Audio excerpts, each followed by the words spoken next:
ഈ സെഷനിൽ here we are going to learn something very important, very important lessons like transitional words today. ഇന്ന് നമ്മൾ പഠിക്കാൻ പോകുന്നത് ട്രാൻസിഷണൽ വേർഡ്സ് എന്ന് പറയുന്ന ഒരു പ്രത്യേകം ചില വാക്കുകൾ. We use certain words to connect our ideas. അങ്ങനെയുള്ള വാക്കുകളെയാണ് നമ്മൾ പറയുന്നത് transitional words. Shall we start now? Yes, ma'am. Okay. So in today's class, we are going to learn how to express summary. നമ്മളൊരു കാര്യത്തിന്റെ സമ്മറി പറയുമ്പോൾ how do we express that? So we require certain vocabulary, certain phrases to express the summary. നമ്മളൊരു ചുരുക്കം എങ്ങനെ നമ്മൾ പറയും എന്നാണ് നമ്മൾ പഠിക്കാൻ പോകുന്നത്. The first phrase is in short. Okay. First phrase, in short. Achu, can you please read out the first sentence here? Yes, ma'am. Good evening, ma'am. Yes, In short, Churikati. He forgot the date, missed the bus, and lost his wallet. In short, it was a bad day. Okay. They traveled across. Okay, before moving on, we will discuss the first sentence. He forgot the date, missed the bus, and lost his wallet. So, എന്തൊക്കെ കാര്യങ്ങളുണ്ട്? Date മറന്നു, bus miss ചെയ്തു, wallet നഷ്ടപ്പെട്ടു, അല്ലെങ്കിൽ നഷ്ടപ്പെട്ടു. In short, ചുരുക്കത്തിൽ അല്ലേ? അപ്പൊ ചുരുക്കത്തിൽ മൊത്തത്തിൽ പറഞ്ഞ ഇതൊരു നശിച്ച ദിവസം, മോശമായ ദിവസം, മോശം ദിവസം ആയിരുന്നു. അപ്പൊ ചുരുക്കത്തിൽ എന്നുള്ള പറഞ്ഞ കണ്ടോ, here ideas are connected by using in short. അപ്പൊ ആ രണ്ടൂന്ന് സെന്റൻസസ്, ഈ രണ്ടൂന്ന് ഐഡിയാസിനെ നമ്മളൊരു ഫ്ലോ ഉണ്ടാക്കാനായിട്ട് ഇൻ ഷോർട്ടും കൂടി ഉപയോഗിച്ചപ്പോഴാണ് അതിനൊരു ബ്യൂട്ടി ഉണ്ടായത്. Yes, there was A clarity, there was A good framing of the sentence. അപ്പൊ അങ്ങനെ കണക്ടേഴ്സ് ആയിട്ടുള്ള നമ്മൾ ചുരുക്കത്തിൽ എന്ന് പറയുന്നതിന് കൂടെ ഉപയോഗിക്കുന്ന ഫസ്റ്റ് ഫ്രേസ് ആണ് in short. Okay, let's move on to the second one. Suma, are you there? No. Yes, can you please read out the second sentence here? Okay, yes. They traveled across Europe, met new friends, and they had amazing adventures. In short, it was unforgettable. അവരുടെ Europe യാത്രയിലുടനീളം പുതിയ ഫ്രണ്ട്സിനെ കണ്ടു. Amazing adventures, അനുഭവങ്ങൾ എന്നല്ല, adventures. അതെ, experience, adventures, experience, amazing അനുഭവങ്ങളുണ്ടായി. ചുരുക്കത്തിൽ പറഞ്ഞാൽ it was unforgettable. ഇതൊരിക്കലും മറക്കാൻ പറ്റാത്ത ഒരു അനുഭവമായിരുന്നു, അല്ലെങ്കിൽ ട്രാവലായിരുന്നു. അതെ, ഇറ്റ് വാസ് അൺഫോർഗറ്റബിൾ, ഒരിക്കലും മറക്കാനാവാത്തതായിരുന്നു. അപ്പൊ in short it was unforgettable. അപ്പൊ ചുരുക്കത്തിൽ പറഞ്ഞ ഇതൊരു മറക്കാനാവാത്ത അനുഭവമായിരുന്നു. യൂറോപ്പിൽ ഉടനീളം ട്രാവൽ ചെയ്തു എന്നാണ് പറയുന്നത്. They traveled across Europe. Okay, so we learned the first phrase in short. Let's move on. ഇനി അടുത്തത് നമ്മൾ സമ്മറി പറയാനായിട്ട് ഉപയോഗിക്കുന്ന അടുത്ത വൊക്കാബുലറി, അടുത്ത ഫ്രേസ് ഇൻ കൺക്ലൂഷൻ. ഓക്കെ, ചുരുക്കത്തിൽ പറഞ്ഞാൽ എന്നുള്ള അതേ അർത്ഥം, in conclusion. But we are using in the beginning when we start a sentence in conclusion, അല്ലേ? ചുരുക്കത്തിൽ എന്നിട്ട് പറയണം നമ്മുടെ എന്താണോ കാര്യം പറയാനുള്ളത്. That has to be said afterwards. But in conclusion, who is going to read this sentence? Srija? Yes, ma'am. Yes, can you please read out the first sentence here? In conclusion, the plan didn't work. In conclusion, the plan didn't work. എന്ന് വെച്ചാൽ എന്താണ് അർത്ഥം? What's the meaning? Plan നടന്നില്ല. ചുരുക്കത്തിൽ ആ plan നടന്നില്ല. Didn't work. സംഭവിച്ചില്ല. Yes. Second sentence, Mary Moll, are you there? Second sentence, can you please read out? Yes, ma'am. In conclusion, we decided to cancel the trip. Aaha. What's a meaning? മലയാളത്തിൽ പറഞ്ഞാൽ ചുരുക്കത്തിൽ ഞങ്ങള് trip cancel ചെയ്യാൻ തീരുമാനിച്ചു. ചുരുക്കത്തിൽ ഞങ്ങൾ trip cancel ചെയ്യാൻ തീരുമാനിച്ചു. Yes. Third sentence, Baburaj, are you there? Yes, madam. In conclusion, honesty is the best policy. അതെ, in conclusion honesty is the best policy. അതിന്റെ അർത്ഥം എന്താണ്? ചുരുക്കത്തിൽ വിശ്വസ്തത നല്ല കാര്യമാണ്. അതെ, നല്ല പോളിസിയാണ്. നല്ല പോളിസിയാണ്. പോളിസിയുടെ കറക്റ്റ് വൊക്കാബുലറി എനിക്ക് അത്ര കിട്ടുന്നില്ല. സത്യസന്ധത, ഓണസ്റ്റി എന്ന് പറയുന്നത് സത്യസന്ധത നല്ലൊരു ഏറ്റവും വലിയ നയം, നല്ല നയം. നല്ല നയമാണ്. നയം എന്നാണ് പോളിസിയുടെ അർത്ഥം. നല്ല ഏറ്റവും മികച്ച നയമാണ്. വിശ്വസ്തത എന്ന് പറയാമല്ലോ. വിശ്വസ്തത അല്ലെങ്കിൽ സത്യസന്ധത. എച്ച് അവിടെ സൈലന്റ് ആയിട്ടാണ് പ്രൊനൗൺസ് ചെയ്യുന്നത്. ഓണസ്റ്റി, എച്ച് ഇല്ല. Honest. Honesty is the best policy. Okay. In conclusion, honesty. Can you please can anybody frame a new sentence with in conclusion? With which something new is going to do that. In conclusion, recently the climate is very bad. In conclusion, nowadays the climate is very bad. റീസെന്റ്ലിക്ക് പകരം nowadays എന്ന് പറയുന്നതായിരിക്കും കുറച്ചുകൂടി. Nowadays the climate is very bad. Yes. എന്ത് കാര്യത്തെക്കുറിച്ചും in conclusion നമ്മൾ ചുരുക്കി പറയുന്നതിന് in conclusion we can use. Conclusion first വന്നിട്ട് objective രണ്ടാമത് പറയുന്നു. അതെ അതെ. ഷോർട്ടിൽ ഇൻ ഷോർട്ട് പറയുമ്പോൾ നമ്മളത് മിഡിൽ സെക്കൻഡ്. അതെ അതെ. ഇൻ ഷോർട്ട് നമ്മൾ കുറച്ച് സെന്റൻസസിന് കണക്റ്റഡ് ആയിട്ട് അത് ഉപയോഗിക്കും, കണക്ട് ചെയ്യാനായിട്ട് ഉപയോഗിക്കും. ഇനി ഇൻ ബ്രീഫ്, ഇൻ കൺക്ലൂഷൻ പോലെ തന്നെ മറ്റൊരു ഫ്രേസ് ആണ് in brief.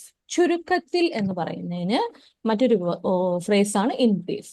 That can be used in the beginning. Who is going to read? Anoop, are you there? Can you please read out the sentence?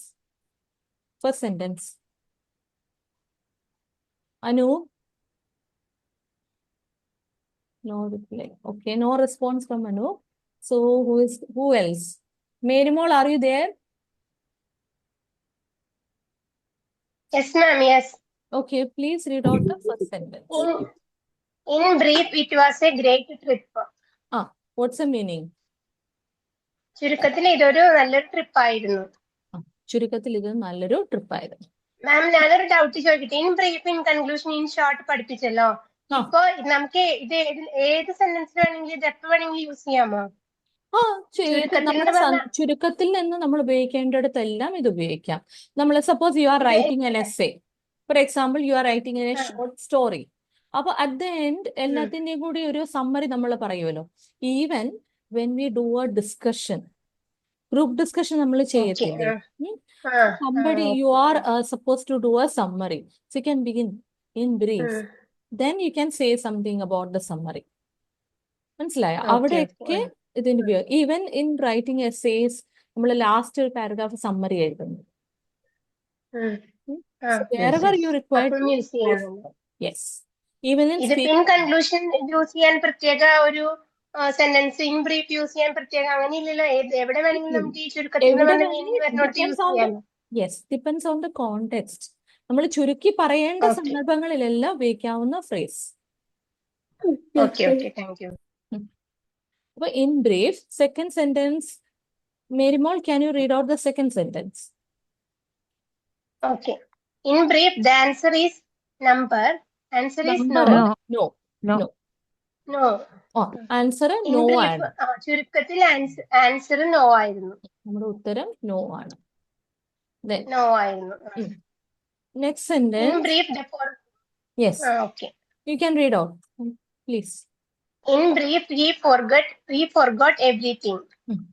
ചുരുക്കത്തിൽ അവനെല്ലാതും മറന്നുപോയി. അവനെല്ലാം മറന്നുപോയി. Okay. So can anybody frame a new sentence with in brief? In brief, it was a good movie. Yes, in brief it was a good movie. ചുരുക്കത്തിൽ പറഞ്ഞ അതൊരു നല്ലൊരു movie ആയിരുന്നു. Yes, as a result. In brief, these are very helpful for us. In brief, these phrases help for us. There is in brief. in brief, these phrases are helpful. Are helpful for us with Are helpful മതി, കാരണം for us നമ്മൾ short ആക്കി പറഞ്ഞാൽ മതി. It's not necessary to bring longer sentences. It was Yes, really yes, helpful എന്ന് പറയാം. In brief, it was really helpful. അല്ലെ these phrases Helpful. were helpful or are helpful. Are helpful. Okay. ആ are വേറെ verb ഇല്ലാതെ പോയി ആ സെന്റൻസിൽ. Okay. Then, as a result, തൽഫലമായി. Yes, you can continue. Yeah, Suma, can you read out the first sentence? Yes, ma'am. He missed the bus. As a result, he was late. Bus മിസ്സായി, അവന് bus മിസ്സായി. അത് തൽഫലമായി he was late. അവൻ late ആയിരുന്നു. നമ്മൾ എന്തിൻ്റെയെങ്കിലും ഒരു result, അത് കാരണം, അതിന്റെ ഫലമായി, ആസ് എ നമ്മൾ പറയത്തില്ലേ, അനന്തര ഫലമായി അല്ലെ തൽഫലമായി എന്തോ ഒന്ന് സംഭവിച്ചു, അത് കാരണമായിട്ട് അതിന്റെ ആഫ്റ്റർമാത്ത്. യെസ്, അതിന്റെ ഒരു Yes. അനന്തരഫലം Result. മലയാളം റിസൾട്ട് ആണ്. ആസ് എ റിസൾട്ട്, അതിന്റെ result. Okay, next sentence. Who is going to read? Somebody new? Razia, can you please read out the second sentence loudly? Rasia, are you there? She studied hard. Yes, ma'am. Mm. She studied hard. As a result, she passed. അടുത്ത. അല്ല, It rained. what's the meaning in Malayalam? She studied hard. ആ സെന്റൻസിന്റെ അർത്ഥം കൂടി ഒന്ന് പറയൂ. അവൾ നന്നായി പഠിച്ചു. തൽഫലമായി അവൾ ജയിച്ചു. Yes. Third sentence, somebody new. Praveen, are you there? Okay. Kripal, please read out the third It sentence. rained all night. As a result, the game was cancelled. അർത്ഥം കൂടി പറഞ്ഞോളൂ. രാത്രി മുഴുവൻ മഴയുണ്ടായിരുന്ന, തൽഫലമായി കളി ക്യാൻസൽ ചെയ്തു. അതെ, അപ്പൊ രാത്രി മുഴുവൻ മഴ പെയ്തു, അതിന്റെ ഫലമായിട്ട് കളി ക്യാൻസൽ ചെയ്തു. Okay, so somebody can frame a new sentence also. Try it from your side. Anuja, പുതിയൊരു സെന്റൻസ് ക്രിയേറ്റ് ചെയ്യാവോ? She didn't study well. As a result, she failed. Yes, she didn't study well. As a result, she failed. Yes, that was a good job. Moving on, next phrase, accordingly. അതനുസരിച്ച്, അക്കാരണത്താൽ. അപ്പം first sentence, Achu, can you read out the first sentence? Yes, ma'am. She was tired. Accordingly, she went to bed early. അവൾ tired ആയിരുന്നു, അതനുസരിച്ച് അക്കാരണത്താൽ അവൾ നേരത്തെ ഉറങ്ങാൻ പോയി. Okay. Next sentence, Sarafuddin. It was his birthday. Accordingly, we bought a cake. അവന്റെ birthday ആയിരുന്നു, അത് കാരണമായി അതനുസരിച്ച് ഞങ്ങളൊരു കേക്ക് വാങ്ങി. Good. Okay. Third sentence can be done by Babaraj. Can you read out the third sentence here? He broke the rules. Accordingly, he was punished. അവൻ നിയമം തെറ്റിച്ചു, അക്കാരണത്താൽ അവന് ശിക്ഷ ലഭിച്ചു. അതെ. So this is also understood. അല്ലേ? Accordingly എപ്പോ ഉപയോഗിക്കും? Accordingly, as a result. നമ്മൾ അക്കാരണത്താൽ എന്ന് ഉപയോഗിക്കുന്നതിന് phrases accordingly അല്ലെ as a result, അതിന്റെ ഫലമായി എന്ന് പറയാൻ, അല്ലെ അക്കാരണത്താൽ എന്ന് പറയാനായിട്ട്. Next is to sum up. To sum up എന്ന് പറയുന്നത് in brief അല്ലെ നമ്മളിപ്പോ നേരത്തെ പഠിച്ചില്ലേ in conclusion, അതേപോലെ തന്നെ നമുക്ക് ബിഗിനിങ്ങിൽ ഉപയോഗിക്കാവുന്ന ഒരു ഫ്രേസ് ആണ്. Okay, Shibu, can you read out the first sentence?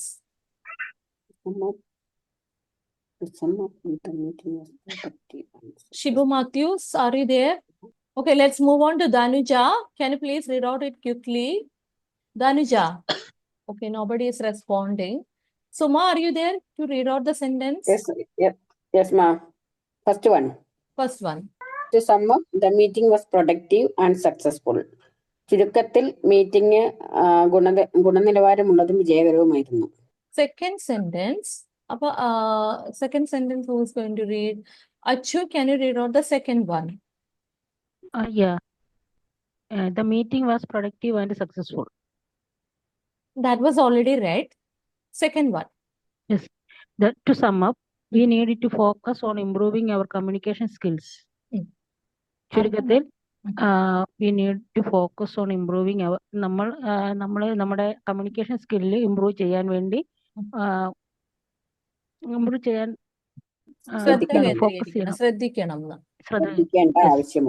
ശ്രദ്ധിക്കേണ്ട ആവശ്യമുണ്ട് എന്നാണ്. Okay. Last sentence, Marymol, last sentence. Yes, ma'am. To sum up, she has been a great asset to the team. ചുരുക്കത്തിൽ അവൾ ഞങ്ങളുടെ ടീമിന് വളരെ മുതൽക്കൂട്ടാണ്. അതെ, വലിയ മുതൽക്കൂട്ടാണ്. അതെ അതെ. Okay. So this is how we can use to sum up. Who is going to frame a new sentence here with to sum up? To sum up, we have to use these phrases whenever we need the normal discussion something. To sum up, we can implement to sum up. It is very important to implement these phrases in our daily life. ഞാൻ കുറച്ച് മാറ്റി പിടിച്ചു. We have to എന്ന് പറയാം. അതിനേലും നല്ലത് ഇതാ അല്ലേ? ഇങ്ങനെ പറയാം. അങ്ങനെ പറയാൻ പറ്റും. We have to use. Can you please ആ സെന്റൻസ് ഒന്നുകൂടി പറഞ്ഞു, ഞാൻ കറക്റ്റ് ചെയ്ത് തരാം. To sum up, we have to use these phrases when in our daily life. Yes, that was a good sentence. ആദ്യം കുറെ lengthy ആയി. Some more words were there. So be precise to the sentence you frame. To sum up, we have to use these phrases in our daily lives. Yes. That was a good attempt. Suma, I think you have done, right, Suma? Yes. Yes, congratulations. So you have already started implementing these vocabs. Phrases എല്ലാം നമ്മൾ ഉപയോഗിച്ച് വന്നു. That was a good effort from your side. Okay, so I would like to know if you have any doubts on any of these phrases or anything else regarding any doubts? No, ma'am. Okay. No, ma'am. In short, it was a good class. Thank you so much for it.